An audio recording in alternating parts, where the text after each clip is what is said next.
सुनो, वो काम वाली को तुमने कहीं देखा है क्या? नहीं दीप्ति, मैंने उसे नहीं देखा।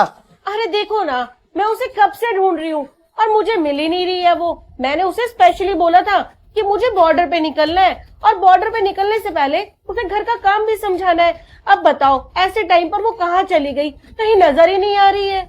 लगता है दीप्ति वो घर चली गई होगी। ये तुम क्या कह रहे हो? घर चली गई? पर आज तक तो बिना बताए वो मुझे कभी घर गई नहीं है, तो अब कैसे चली गई होगी वो मुझे बिना बताए घर? दीप्ति तुम भी ना कितने सवाल करती हो। अच्छा अच्छा ठीक है बाबा, अब मैं निकलती हूँ। बाय।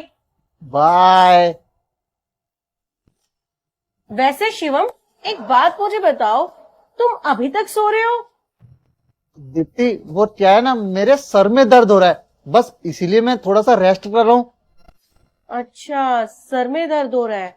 अब शिवम, मुझे ऐसा क्यों लग रहा है कि जैसे तुम्हारी बगल में कोई सोया हुआ है? अरे तुम्हारे अलावा कौन सोएगा मेरे बगल में, मैं तो अकेला ही सो रहा हूँ।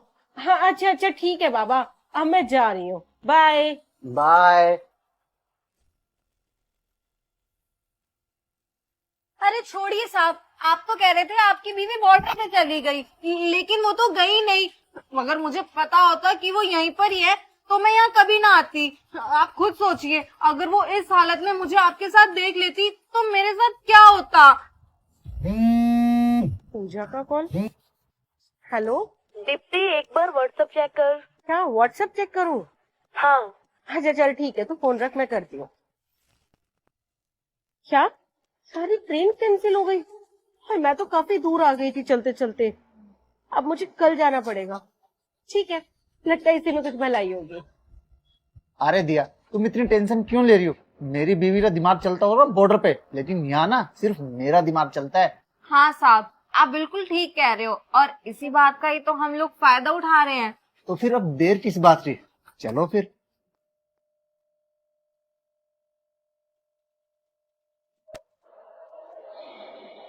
नौकरानी की चप्पल?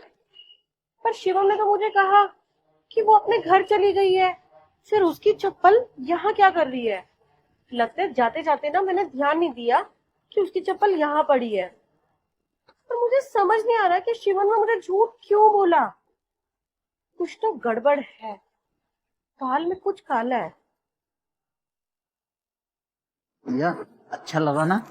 जी साहब, अच्छा तो रोज लगता है, लेकिन आपने जैसा कहा था मैंने सब वैसे किया, तो अब आपको मुझे आईफोन दिलवाना पड़ेगा। आपने जैसा कहा था मैंने ठीक वैसा किया, पर आपने मुझे वादा किया था कि आप मुझे आईफोन दिलवाएंगे, आपने अभी तक नहीं दिलवाया। एक काम करते हैं, शाम को ही मॉल चलते हैं, जो भी तुम्हें आईफोन पसंद आए वो ले लेना। ठीक है साहब। ठीक है। दिया, लगता है कोई आ रहा है। भैया आ रहे हैं क्या? नहीं साहब, भैया कैसे आ सकते हैं, वो तो ऑफिस गए हैं और मेम साहब भी बॉर्डर पे गई है। फिर कौन आया है? चलो जो भी आया हो, तुम एक काम करो, जल्दी से ना उस पर्दे के पीछे छिप जाओ। ठीक है साहब।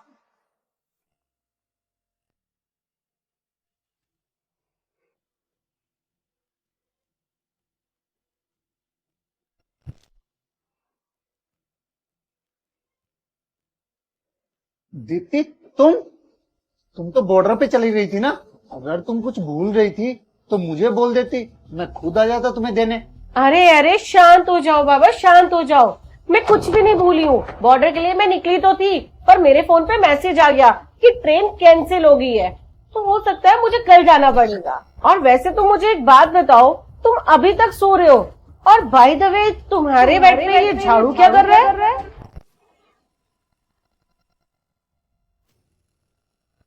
दीप्ति, ये झाड़ू ना, वो क्या है ना, मेरे पास कुछ काम तो था नहीं, तो मैंने सोचा इस झाड़ू से घर की सफाई कर लूं, तो बस मैं वही कर रहा था। अच्छा, तो तुम घर साफ कर रहे थे, अकेले कर रहे थे या फिर तुम्हारे साथ नौकरानी भी कर रही थी? नौकरानी? अरे नौकरानी तो सुबह ही चली रही थी ना अपने घर, मैंने तुम्हें बताया तो था। अच्छा, लगता है नौकरानी ना आज नंगे पैर गई है घर पर, क्योंकि उसकी चप्पल तो बाहर चौखट पर ही पड़ी हुई है। दीप्ति, तुम इतने दावे के साथ कैसे कह सकती हो कि मेरा नौकरानी के साथ कोई चक्कर है और मैंने उसे छुपा के रखा हुआ है? चक्कर और छुपा के रखा हुआ है।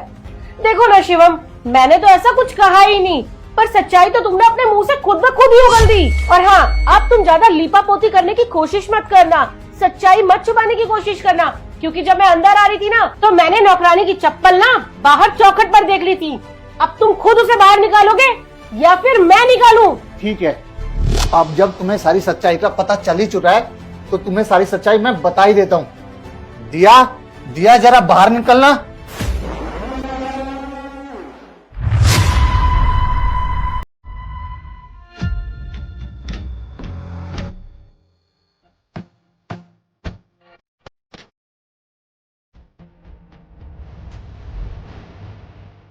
है मेरा दिया के साथ चक्कर।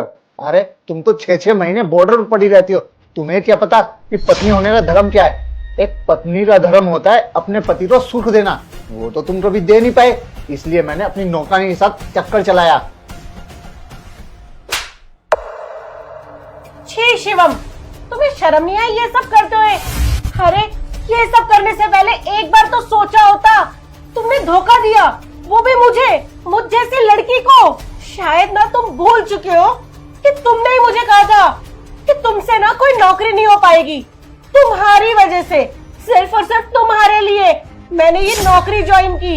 अरे 6-6 महीने में बॉर्डर पे पड़ी रहती हूँ, भूखी प्यासी, देश की सेवा में लगी रहती हूँ, और तुम मेरी पीठ पीछे ये सब कर रहे हो। तुम्हें शर्म नहीं आई? तुमने एक बार नहीं सोचा मेरे बारे में?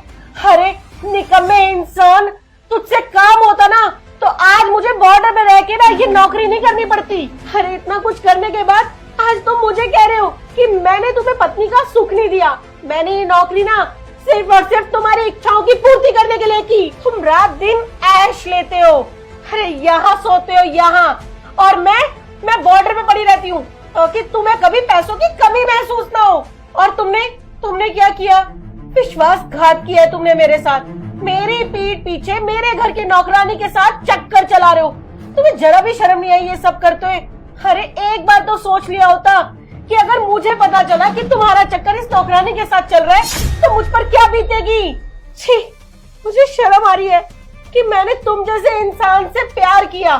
खैर जो भी हुआ ना, अच्छा ही हुआ। कम से कम तुम्हारी औकात और तुम्हारी सच्चाई तो मुझे पता चल गई। अब मुझे तुम्हारे साथ 1 मिनट नहीं रहना है। निकलो मेरे घर से, निकलो। ये घर भी मेरा है और वो गाड़ी भी मेरी है। निकलो। अरे क्यों खड़े हो मेरी नजरों के सामने? सुनाई नहीं दे रहा क्या? निकलो। दीप्ति, दीप्ति, निकलो, निकलो। और तुम तो एक नंबर की बेशरम हो। तुम्हें ना मैं अपने घर से तो काम पे से निकाल ही रही हूँ, और साथ साथ ना पूरी सोसाइटी को बता दूंगी तुम्हारी इस हरकत के बारे में। और देखना, तुम्हें ना पुलिस के हवाले करूंगी।